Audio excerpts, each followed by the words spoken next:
hapon sa lahat.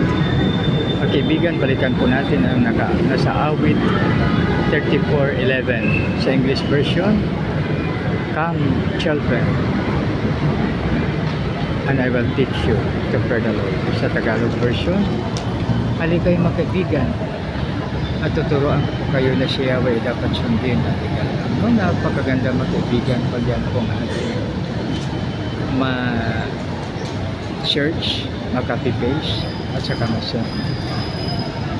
Unahin natin yung ating family, ating friends, at saka yung ating mga kagrupo, mga classmates. So napakaganda na isang palaala po sa bawat isa sa atin. So pag makuha natin yan, napakaganda. Makatulong at maging alulit po tayo ng pagpapala dahil sa atin. Isang magandang hapon sa lahat. God bless us all.